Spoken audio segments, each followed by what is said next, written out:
Magandang araw, Sir Wilbur po, at your service.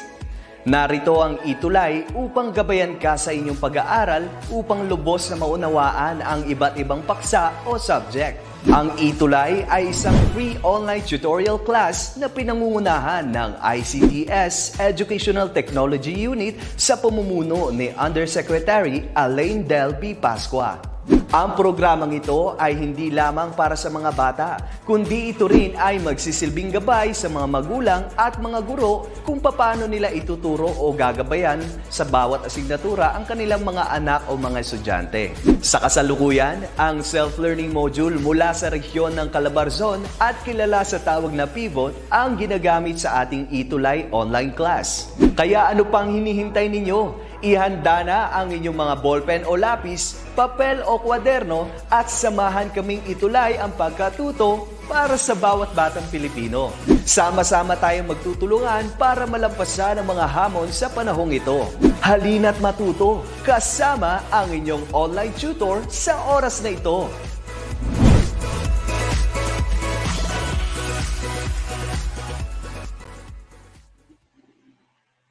Hi! Hello learners! How are you today? Welcome to our ETUlay program of the Department of Education online tutorial from Edtech Unit. How are you today, class? I do hope you're now in safe place, okay, studying with your lessons, okay? And I do hope you have your modules, paper and pen for this session about our topic this afternoon. All right, so welcome. I am but before that, I welcome you to our subject, reading and writing skills for senior high school. We're now in quarter 4, week 5, composing academic writing. I'm your tutor again in this session, teacher or tutor Jess, for the subject senior high school reading and writing skills for this time, 4:40 p.m. to 5:20 p.m. We're now live in our Edtech DepEd Educational Unit ng Facebook at DepEd Philippines, DepEd tayo, and also in our YouTube channel, we have DepEd Educational Unit and DepEd TV.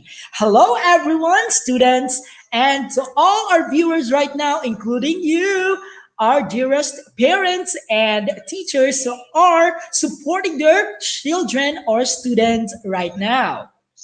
Prepare your modules, paper and pen for this session. All right, so last meeting, we discussed about determining textual evidences.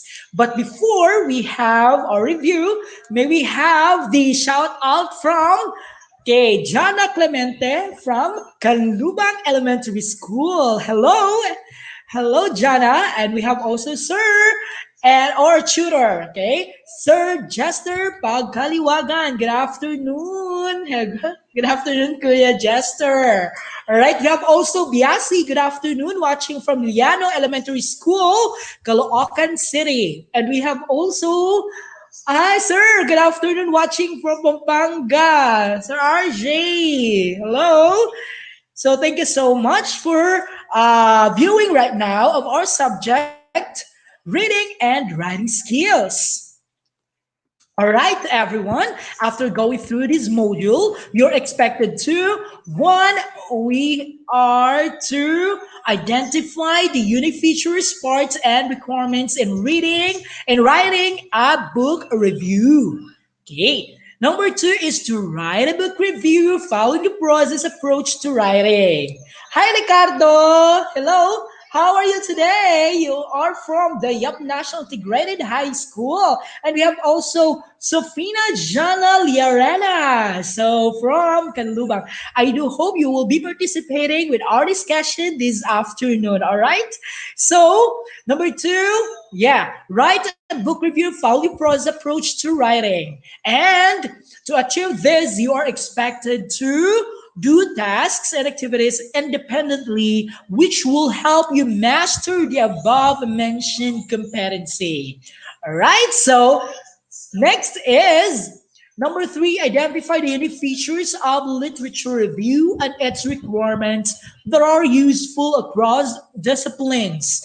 And for number four, create a literature review following the properties of well-written text and process approach to writing.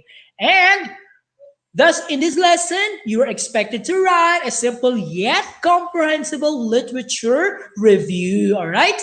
So we'll be discussing two lessons for today. Number one lesson is we have to go with the book review or article critic. Number two is lesson two. Okay, or lesson number two, literature review. And for the other lessons, we'll be tackling that one next session or next week. Okay, for research report, project proposal, and position paper. All right. So let's have what I know. Hi. Okay, Rinaldo Recto from Davao de Oro. Hi, hello, Rinaldo. Silingan, no, Silingan. I'm from Tagum City, Davao del Norte. Rinaldo. Hi, how are you today? Okay, from Davao region, we have also Manungdo Diobert. Okay, hi. Hello, how are you?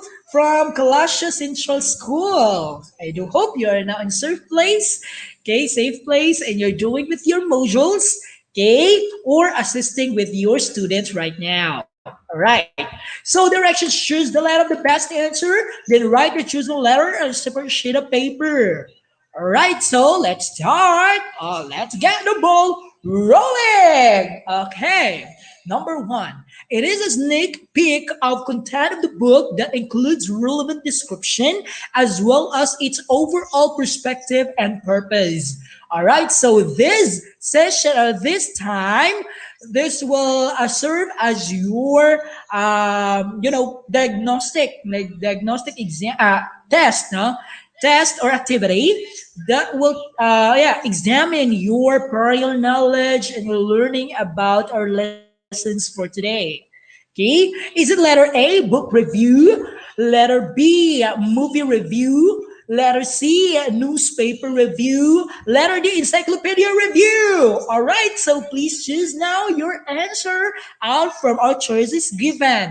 You may select a letter of the correct answer. I will count you 5 counts. Shall we start? So everyone, everybody, the viewers right now, you can answer with your what you have no perspective the answer for this question. Is it letter A, B, C, or D? Write the capital letter of the correct answer. 5, 4, 3, 2, 1. Okay, according to Mark Platon. Hi, Platon or Platon. Okay? According to Ricardo, it's letter A. According to Mark, it's letter B. Ano ba talagang answer nito? Ano ba talaga, Mark? Ricardo, hello! Alright, so sige nga. Fresh na fresh tayo ngayon. Alright, so the answer would be from the question itself. It states there, it's the book review. Okay, congratulations to those who have answered letter A. Very good, students. Alright, so let's proceed to number 2 question. The following are the focus of reviewing a book except A. Purpose of the author, B.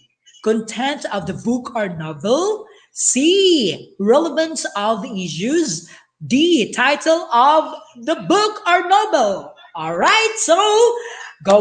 Answer right now. You're right. The number and the capital letter of the correct answer. Okay? So let's start now. Who among you here answer letter A? Okay, according to Manungdo Jobert's letter A. What about the others? Okay, according to Silvino, ay, ang galing. Ang bilis-bilis talaga. Bilis na lang sumagot. Okay, ito din. Merong letter D, merong letter C. Okay, see if ever. Okay, alright, so lagyan natin na ng para ma-emphasize din natin, no? Okay, alright, so thank you so much for answering, but the correct answer for this is letter D, title of the book or novel. Alright, so let's try to focus the review of book that it accept, but we have to do with the purpose, the content, and relevance of the issue. That would be the focus and not the title itself. All right, so let's proceed to number 3. To those who answered letter D correct. All right, so which of the following parts of a review provides the author's name, book article's name, source, and their statement? Anybody who can answer? Letter A, introduction. Letter B, body. Letter C, conclusion. Letter D, synthesis. Okay, go, go, go, students. Go, go, go, parents. Okay, to those who are guiding with your students right now, and to those who are my co-teachers, hello. Mabuhay kayo mga senior high school students, learners. Okay, according to Maribek's letter A. What about the others? Elena D. Who among you here who answered letter C or letter D? All right, so let's find it out. Who answered other letters? Okay, let's reveal now the correct answer. Okay, according to Ricardo, it's letter D.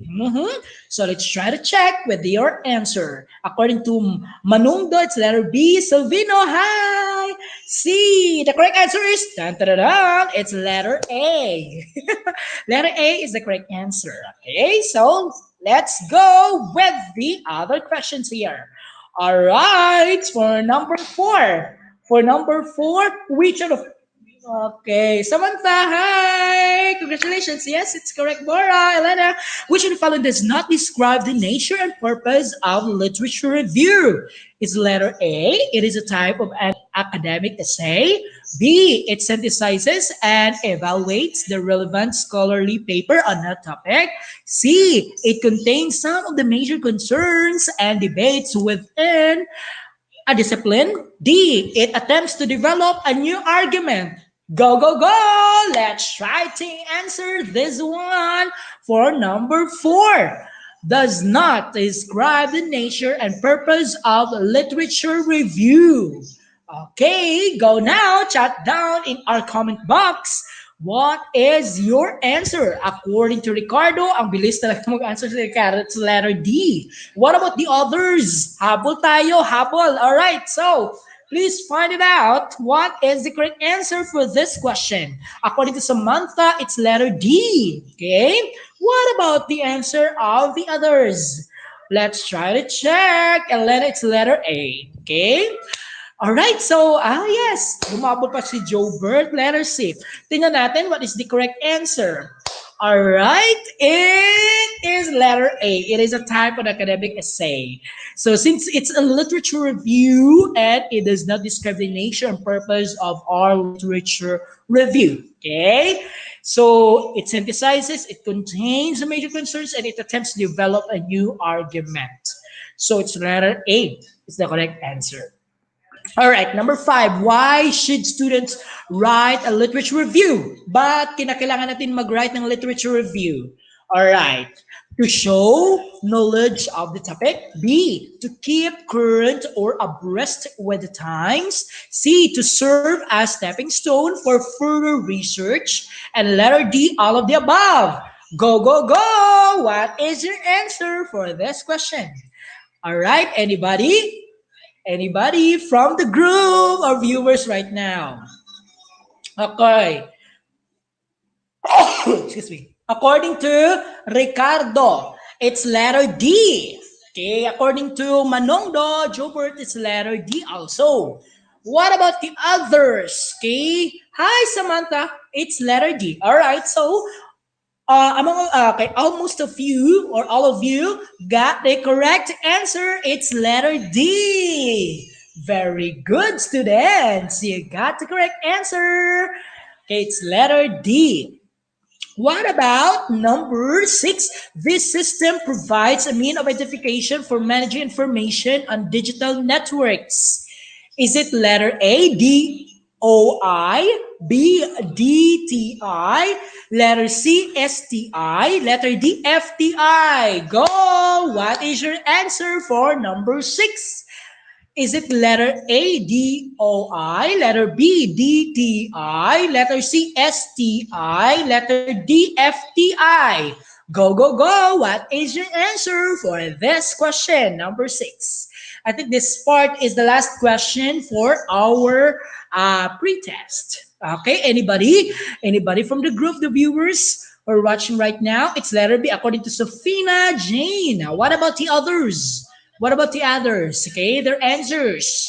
Go, go, go. Answer right now. Answer, answer. According to Elena, it's letter A. Okay, what about the others? So let's try to check. Let's try to check if your answer is correct. Okay, so let's start. According to Ricardo, it's letter A. Okay, most of you, okay, answer letter A. All right, the correct answer is letter A. It's DOI. All right, so makita natin yan later. Okay, so that's it. So who among you here, okay, got the perfect score of our pretest? Okay, so check your own answers there para malaman natin. All right, so thank you so much. To those who did not make it perfectly, you can review this because later on I will give you another practice that will master your knowledge and skills about these matters or lessons. All right, so let's proceed now. Congratulations, class. Okay, yep, Ricardo. Congrats, Ricardo. Who else? What's in? All right, so let's start. According to as what I have said, our lessons that we'll be discussing is all about the lesson 1, okay, which entails the book review. Okay, later on we'll discuss the literature review. All right. So, found in your module, in our previous module, learned about determining textual evidence, right? So, to validate assertions and counterclaims made about to text to read. So, this time, you will understand the requirements of composing academic writing. So, nalaman na natin yung counterclaims, nalaman na natin yung mga assertions, nalaman na natin yung mga claims, all right? So, kung gusto niyo ma-review yun, andun sa ating mga modules. Tsaka yung mga topics natin na ay on air last time sa ating ETUlay program. Okay? So, tingnan nyo doon. Okay? Tapos ma-review natin. And then ngayon, this is to compose academic writing. Okay, for lesson 2, that is literature review. Okay, literature review. Okay, let's try to check.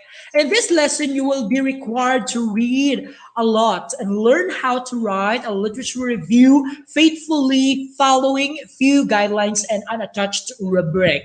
So, meron tayong literature review, meron tayong rubric i-attach, okay? So, that's it. What's new? All right. So directions: read the sample book review below and complete the matrix with information about the text on a separate sheet of paper. So let's try to read this one. This is a book review, no? A handbook of disaster risk reduction and management, climate change and natural disasters by Yengigba Akinyeme. According to him or her, climate change is increasingly of great concern to the world community. So the Earth has witnessed the buildup of greenhouse gases in the atmosphere, changes in biodiversity, and more occurrences of natural disasters. Recently, scientists have begun to shift their emphasis away from curbing carbon dioxide emission to adapting to carbon dioxide emission. So, the increase in natural disasters around the world is unprecedented in Earth's history, and these disasters are often associated to climate changes. Earthquakes many nations along the coastal lines are threatened by massive floods and tsunamis.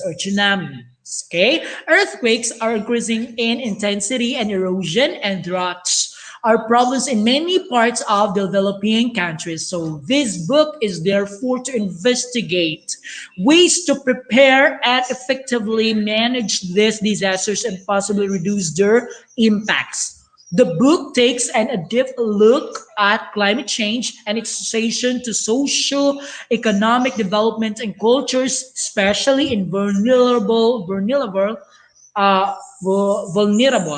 communities, and investigates how communities can develop resilience to disasters. A balanced and multiple perspective approach to manage risks associated with natural disasters is offered by engaging authors from the entire world to prefer solutions. That is according to World Scientific 2020. Okay, so that is Handbook of Disaster Risk Reduction and Management, Climate Change, and Natural Disasters. All right, so in your modules there, you will find, okay, the main idea of our text or book review, the purpose of it, and your evaluation of the text. All right. Again, you find the main idea, you find the purpose, and you go with your evaluation of the text.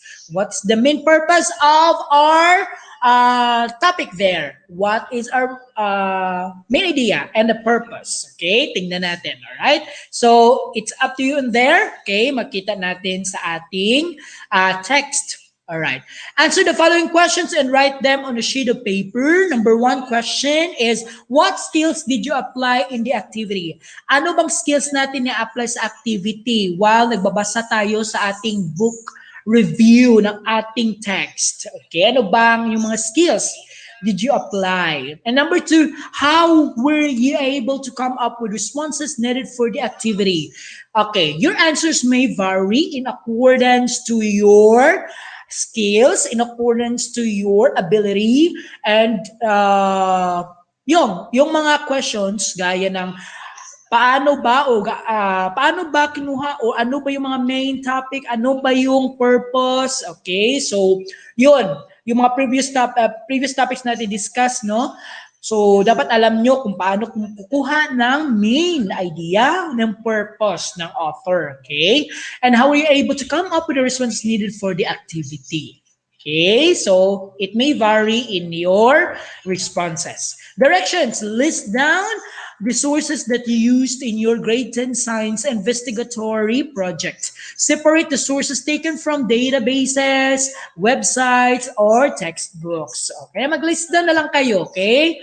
Okay, according to Ricardo, okay, according to him, response talaga si Ricardo, comprehension. Okay, it could be comprehension. Okay, so alamin, no? Inaalam natin kung ano ba yung, nalaman natin kung ano ba yung sa text. Okay, comprehend, okay? Yan, para makuha natin yung main idea at saka purpose. Okay, so that's it. All right. So, what is it? Now, we're learning about a book review, and that activity describes and evaluates a work of fiction or non-fiction. Kasi sabihin natin, fiction, it could be a non-realistic, okay? And for non-fiction, it could be realistic. Okay, true to life, no? It could book's overall purpose, the structure, the style of narration to the unknown readers. Okay, yan. And it tells not only what a book is about, but also how successful it is and what it is trying to do. And it's a sneak peek of a book, not a summary. Again, it is a sneak peek of a book and not a summary. That is a book review. All right. As a reviewer, you bring together the two strengths of accurate analytical reading and strong personal response when you indicate what the book is about and what it means to readers. Analyzing according to Bora. Very good. Okay. Hence, in writing a book review, you combine your skills of describing the content of pages, analyzing how the book achieved its purpose, and expressing your most personal comments, reactions, and suggestions. All right, so that is a book review. If it is a short review, you may not be able to fulfill the purpose. If it is too long, kung too long naman, okay, it may stray too much of the plot or of the content. You may lose the interest of your readers. Okay. Take these general guidelines that the length of the review depends upon the length of the book itself. And a review should not be less than 100 words. Longer books usually ask for more than 500 words. So meaning, okay, if given a book, it's a story or a novel, okay, then you try to have a book review on that. Okay, if it's too longer, that would entails 500 words, no more than. Okay, so, but a book review should not be less than 100 words. Again, you state your purpose, what's in the book, what's in the text, okay, your main idea, okay, yan yun. Okay, pagkuha ng ating book review and other contents. All right, how to start writing a book review? Number one, identify the book by author, title, and sometimes publishing information. Huwag kalimutan ng title, the author, and sometimes publishing information. You specify the book, type of book. It is fiction, is it nonfiction, biography, or autobiography? And help your readers to review with perspectives. Biography, it is like writing a story to another, okay, another person's life, okay? Autobiography, it's somewhat like talambuhay, okay? Talambuhay ng iyong buhay, okay? Mention the book's theme and include background if necessary to enable readers to place the book into specific context. And you may also use interesting quote, an interesting fact, or explanation of a concept or a term, right? So, how do you do with the content? So for nonfiction, again, for nonfiction, sinasabi ko nga, it's true to life and it's realistic. Like biography, history, and like yung pay primary attention to major points, then argument that the author is putting forth and the resources of author has been drawn upon back up of his point of view. So for fictional works, okay, yung sinasabi natin fictional works, these are all fictions, non-realistic. It could be a novel, it could be a chicklet, it could be graphic novels, okay, it could be manga, okay? And pay attention primarily to novel or book setting, plot style, characteristics, themes, or language and voice. Okay. Caution, do not give away the story for no one appreciates a spoiler. Okay. Reminders. Okay. That would be our caution. Then provide reactions to the book, then describe the book and respond to the author's opinions and analyze it and explore issues the book raises. Okay? How do you conclude? Number one is relate your arguments to other books or authors, relate the book to larger issues, tie together issues raised in the review, briefly restate your main points and your thesis statement, indicate how well the book has achieved its goal, what possibilities are suggested by the book, and what book has left out, how the book compares to others of the subject, and what specific points are not convincing, and what personal experiences you've had related to the subject. This is how we conclude. Okay, how to revise the draft kung magda-draft na tayo, okay? So allow time to elapse at least a day before starting your revision. Correct grammatical mistakes and punctuation as you find them, okay? As what I have taught you, that we have to follow correct mechanics, okay? Read your paper through again, looking for unity, organization, logical development. I taught you on how to do this, okay? In previous quarter, okay, in our subject. If necessary, do not hesitate to make major revisions in your draft. Verify quotations for accuracy, check format and content of references. Okay, that's it. Now we're done with book review. That's it, huh? Okay, if you want to review more, okay, or recall all the, not recall, but reread or skim or scan, no, our topic about book review, you may, okay? You may read again, okay? Read again the content of the book review, okay? Literature review now is a type of academic essay that examines what has already been written about a topic as a collection of published research about your topic by organized scholars and researchers. It is a way for you to examine also what has already been done in regard to research question or problem. Okay. Literature review is somewhat, we're using this one in our researches. Okay? Researches. Sino ba sa inyo mga viewers ang nakatry na ng mga research? Please comment down below in our comment box. Okay? Sino nakatry ng ating practical research, yung qualitative at saka quantitative ng ating research, especially in our, in your level right now, in your senior high school, meron na tayong mga researches. Okay? Mga term papers, meron tayong mga, ano pa ba? Concept paper, tsaka position paper, right? So it summarizes and synthesizes the conducted research driven by guiding principles. Although it is not a research paper, it provides background of your problem, rationale of your research, according to Abadiano 2016. Okay.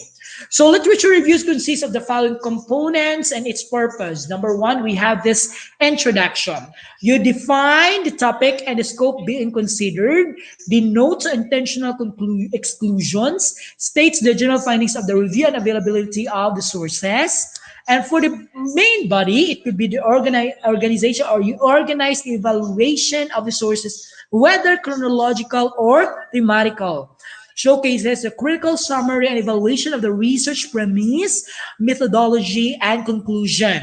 Uses grammatical connectors, rational words or phrases, and transitional devices. And for clear conclusion, summarizes the key findings of the review, offers the reviewer's justification of conducted research, and the last is the references. You reflect in text citations and contains complete and correct citations. Alright, di ba? Ito sila Elena, nakatry na ba? Ito sila Ricardo, nakatry na ba ng mga researches? How about Manungdo, Jobert, Elena Bora, okay? So Samantha. So I do hope you have tried to do the such things in researches. Here are the 4 literature review strategies. We have the summary, synthesis, analysis, and we have evaluation. When we try to say, or let's try to define, the summary states briefly the argument and main points of relevant research. For synthesis, you combine ideas in order to form integrated theories or system through critical evaluation and compare, contrast, etc. And for the analysis, you examine from the word itself, analysis, you examine closely to the elements or structure of the research. And for the evaluation, you assess the research based on a criteria or rubric that you choose, state, and explain. Then support it with another similar research. So that is the difference among the summary, synthesis, analysis, and evaluation. Okay, that's the 4 review strategies. Okay, so students, I know you have learned about with our exploration on the topic, book review, and what else? What is the other? That is literature review. All right, so students, are you now ready? So I do hope you have with you with your modules, paper and pen there. Then you follow the process in book reviewing, then write a rough draft on Dr. Jose Rizal's novel, Noli Me Tangere. Then focus only on the author's portrayal of the main characters, Ibarra, Maria Clara, Sisa, Paddy Damaso, and the like. Alright, so I know kung sa Bisaya pa nakaagi o napagdaanan nyo na ito kung Filipino, itong ating Noli Me Tangere ng ating Jose Rizal. Sino na ba sa inyo naka-try o nakabasa na nitong Noli Me Tangere? Tingnan nga natin sa ating mga comments. Samantha, Ricardo, Elena, Sofina, and Manungdo. Okay, tingnan natin ha. Sino ba nakakaalam kina Maria Clara, Sisa, Padre Damaso, So, and the like. So, tingnan natin. So, that is part of your book review. Okay? So, let's try to, proceed now. This is for literature review. Now, what you're going to do is to read literature review of your previous research's outputs, like in your grade 10 science investigatory project or any research in English. Then you rate the said review based on the rubric below. This would be our rubric. Okay, Ricardo, yes. Okay, rubric, Ricardo, this would be the rubric, class. Okay, for your literature review. All right? So, what I have learned, ano ba ang ating mga natutunan ngayong hapon na ito? Alright? So, in your own words, write at least 5 pointers for writing a book review. So, in your own words, okay? Own words talaga gagamitin, ha? Okay, paraphrase or somewhat like, ano ba yung natutunan natin o in our own thoughts and ideas. At least 5 pointers in your writing a book review. So tingnan natin, i-write niyo dyan sa inyong modules. Then, let's go with the literature review. Number 1 is the basic parts of literature review are, and number 2 is the 4 literature review strategies are. So, ansiran nato ni. Okay, ansiran nato ni. Let's try to answer. Ricardo, Elena, who else? Samantha, Manungdo, Jobert. Sige, tingnan nga kung na-review na natin kung ano bang nalaman natin sa ating mga natutunan ng ating basic parts of literature review and the 4 literature review strategies. Kung nag-note ba kayo dyan sa inyong mga modules or your papers? So, okay, for number 1, we have introduction, body, conclusion, and references.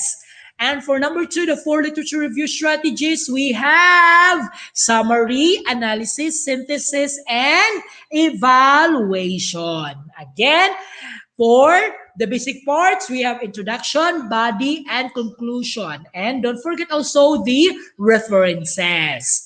And for the 4 literature review strategies, we have summary, analysis, synthesis, and evaluation.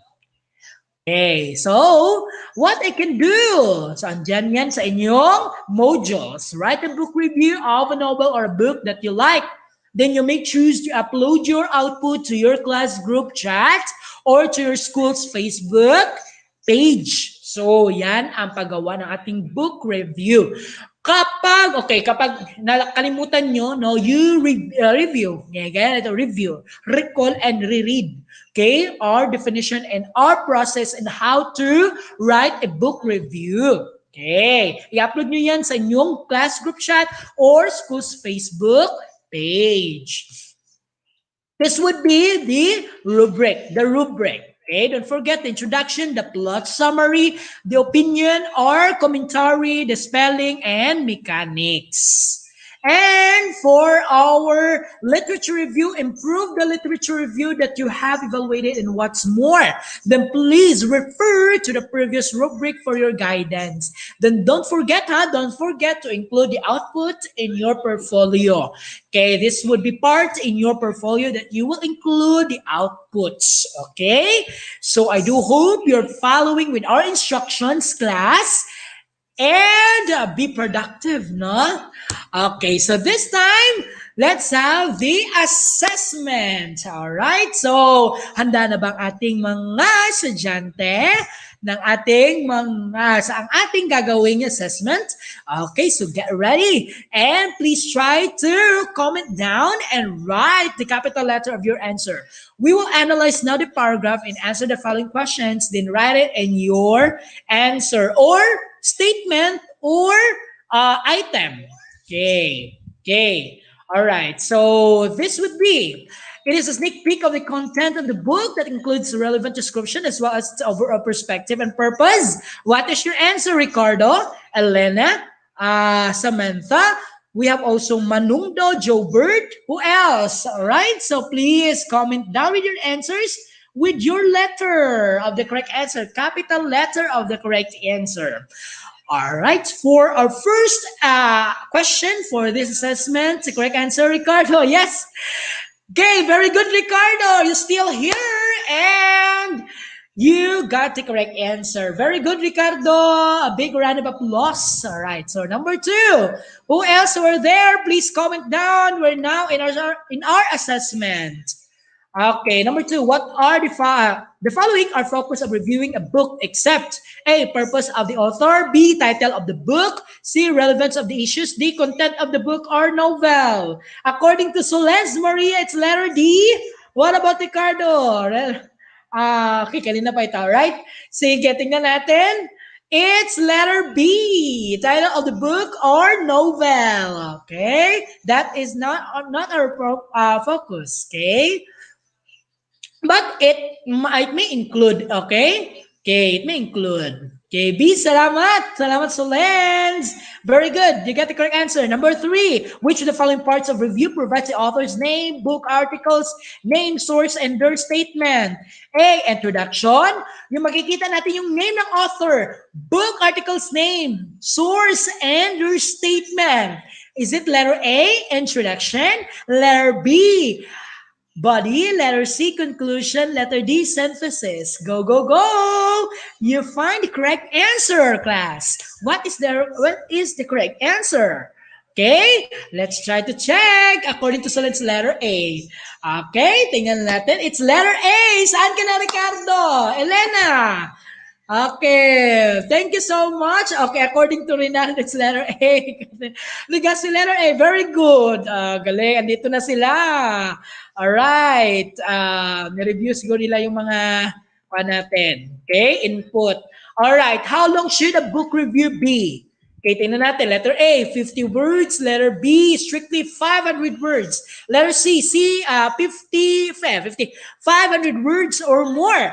And letter D, strictly 100 words lang talaga. Okay? Okay, go, go, go! Chat with your answers for number 4. What is your answer, class? Tingnan natin. Since this is a book review, so is it 500 or 50 words, strictly 500 words, or 500 words or more? Okay, according to Ricardo, it's letter C, 500 words or more. According to Rinaldo Rector, it's letter C. Okay, according to Solens, letter C. All right, the correct answer is, okay, this is strictly 500 words or, so i-try natin ha, it's letter C. So if it is not so long, pwede rin naman, no? Pwede rin namang 500 words, no? If not so long, pero pwede rin namang, okay, B or C, okay? It could be strictly 500 words or, tingnan natin ha, or more than that, okay? Strictly 500 words. Kung ito ay binabase kung kaano kataas yung ating, is it lengthy? Okay, lengthy bang ating, yay! Very good, Solens! And those who answered letter B or C, yes, correct. All right, so it depends, no, to the length of the book. Okay, so that's our basis. For 5, the following skills are enhanced when one writes a book review, except, okay, what is the answer? A, describing, B, expressing, C, analyzing, D, assessing. Go! What is your answer? What is your answer, class? Solens, Reynaldo? Okay, kanina pa itong answer. Letter C, yes, correct. And to those who answer letter B, yes, it could be. No, it depends to the length of the book. It could be 500 or more than that. Okay, describing, expressing, analyzing, assessing. According to Ricardo, it's letter B, expressing. Okay? So makikita natin dito kung nag-review or nag-one ba tayo. Okay? So for number 4, it could be dalawa yung answers natin. Okay? So kaya ko i-check ko yung answers ninyo. Alright, so letter B, according to Solens, ano namang answer ni Solens? Kathy, Rinaldo, ano ba, yung mga answers natin dyan. Okay? So I do hope tutunan natin yung paano ba yung paggawa natin book review. Okay? It's the basis of the length and the purpose. Tingnan natin kung ang pagbabasa nating review. Okay, it's letter D, assessing. Okay? So when you have this book review and it's according to the module, no, it emphasizes letter D, assessing. Okay. Okay, next is which of the following does not describe the nature and purpose of literature review? Ano ba sa atin dito ang does not describe the nature and purpose of literature review? Okay, kanina binigay ko ito sa inyo, okay? A, attempts to develop new arguments. Letter B, it synthesizes and evaluates the relevant scholarly paper on a topic. It's letter C, it contains some of the major concerns and debates within a discipline. And letter D is it is a type of academic essay. Okay, according to Ricardo, it's letter C. Okay, what about the others? Okay, ano ba? Okay, B or C? Tingnan natin ito. Okay, does not describe the nature and purpose sa nature and purpose. Kapag sinasabi nature and purpose, hindi natin, okay, it could be, no, it could be an academic essay. It could be contain some of the major concerns, or it could be in synthesis, it could be attempts to develop new argument. Okay, so according to your answer from the module letter D, so as what I've said kanina, it would be a type of academic research, but the purpose of literature is to have the other purposes given in our items. Okay, yes, Rinaldo, correct. Okay, why should students write a literature review? Bakit kinakailangan magsulat tayo ng literature review? Okay, tingnan natin kay Rinaldo, Ricardo, sana si Solens. Okay, sana ba si Kathy? Sana ba si, Okay, si Samantha, ano ang answers natin? Okay, go, go, go. Answers now. According to Ricardo, it's letter D. Okay, what about the answers to others? Okay, ano bang answers natin? Okay, the correct answer is... Okay, pumapatak na letter D, all of the above. Okay, so very good. So that's it. Okay, so that's for number 7. And for number 8, okay, yan. So this system provides a means of identification for managing information, digital networks. So again, kanina yung answers natin, yung answer ninyo ay letter C. That is the correct answer. Okay? So that is the correct answer for our number 8 question. Okay?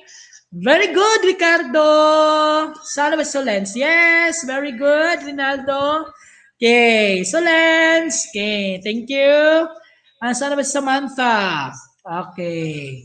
Next is number 9. Which of the following does not describe literature review accurately? A, it is a summary of existing literature. B, it is a synthesis of arguments of others.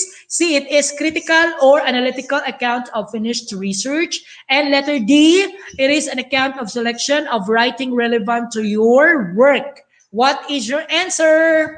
Okay, so again while nag-answer kayo, kung sa book review, no, kinakailangan na hindi 100 or below 100 yung ating pagkasulat ng review. Okay? So it could be 500 or more than 500 on that. That is strictly followed. Okay? So that is our focus. Okay, literature review, Ricardo, Rinaldo. Okay, what is your answer? The correct answer is letter A. It is a summary of existing literature. So meaning to say, it does not mean if you have the literature review, it does not mean that you have to summarize. Okay? A summary of the existing literature. Okay? And for the last item, for number 10, this part of literature review defines the topic and the scope being considered. All right, A, introduction, B, main body, C, conclusion, D, references. Okay, what is your answer for this? So this part of literature review defines the topic and the scope being considered. Go, go, go. What is your answer? Go lang ng go. So Lance, Ricardo, Rinaldo, Samantha, what is your answer? Okay, is it letter A, introduction, letter B, main body, letter C, conclusion, letter D, references? Okay, so let's try to answer this one. What is your answer? The topic ha, tingnan natin yung topic. Saan ba makikita yung topic? Okay, is it the introduction? Is it in the body? Is it in the conclusion? Is it in the references? Okay, the correct answer is the main topic, the scope that is considered is letter A, introduction. Okay, mostly sa atong literature review, it could be in the introduction. Okay, but kung gumagawa tayo ng text or any text or selection na ating gagawin, yung paragraphs or a text, you can have your main topic. It would be in the introduction or in the ending part of the story or in the selection or text. But here in the literature review, it would be in the introduction part. Okay, so I do hope who among you here got perfect score. So please chat down below if you got all the items right in our assessment, because this would be the measure, or our learning, how much we have learned on the topics we discussed today about lesson 1, book review, and lesson 2, literature review. Okay, thanks sir Rinaldo, hello. Sige, welcome, no problem. All right, so tune in din kayo next time in our discussion, Rinaldo, and we have Ricardo, Samantha, Solens, and to those who are here kanina ng ating mga discussions. Thank you so much. And for additional activities, analyze a book review to be given by your teacher. So examine it was written using the process which you have learned from the lesson. Then comment on the good points and bad points of the book review. Write your answer on a separate sheet of paper. Okay, and write a literature review on the topic of your choice on a Facebook page, Netiquette, and for cyberbullying, your school, courtship among millennials, and please refer to the rubric in what's more. All right, so I want to emphasize that in book review, you have to follow strictly. You have to follow strictly the 500 or more than 500 words when you have the critiquing, or not the critiquing, but review. Okay, and all right, and it depends to the length of the book, the length of the text, okay? And also and you have your guidelines in a book review, then follow those. And you have your guidelines in literature review, meaning to say you have your readings related to the topic you have discussed. Then you have there, I discussed already, the guidelines how to do it, okay? Literature review, that part of our discussions. And I do hope if you have your questions, you may chat down your questions in our comment box, para masagot natin kung meron mga questions. But you can review it, and replay with in our session for today. Okay? So thank you. God bless you, Rinaldo and Ricardo, and those who are viewers right now, the students of senior high school, maraming salamat sa inyong pagtutok ng ating ETUlay program. All right? So never stop learning ito. Okay? So this has been your Tutor Jess. Okay, so see you in the next episode, only here on our subject, reading and writing skills. So huwag kalimutan, meron pa tayong mga parts ng lessons ng ating mga determining, mga reports, yung reviews. Okay, we still have position paper, we still have research report, and yan yung ating mga matututunan sa next session ng ating modules. Okay, so live din tayo, live tayo ulit sa ating ETUlay program of the Department of Education ng ating online tutorial. So see you in the next session on our ETUlay program of the Department of Education Philippines. I am always reminding you from Bibik Madlani's quote, never stop learning because life never stop teaching. Sulong Edo Kalidad. Okay? DepEd Tagumpay. And please stay tuned for our next subject by Tutor Gemeline for non-creative fiction. Hello!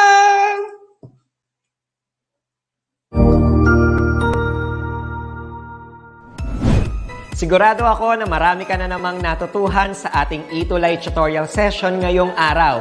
Tandaan, ito ay hindi lamang para sa ating mga mag-aaral, kundi pati rin sa ating mga minamahal na guro at mga magulang na kaagapay natin para maituloy ang pagkatuto sa kabila ng nararanasang pandemya. Patuloy ding sumubaybay sa DepEd TV para sa mga araling ginawang video episodes. Mapapanood ito mula Lunes hanggang Sabado, alas 7 ng umaga hanggang alas 7 ng gabi sa inyong mga telebisyon. Abangan bukas mula 1:00 ng tanghali ang iba pang aralin sa ating ETUlay free online tutorial session sa Filipino. I-like and subscribe at manatiling nakasubaybay sa ating ETUlay tutorial session sa DepEd Edtech Unit FB page at Educational Technology Unit channel sa YouTube at sa DepEd Tayo at DepEd Philippines social media accounts. Paalam!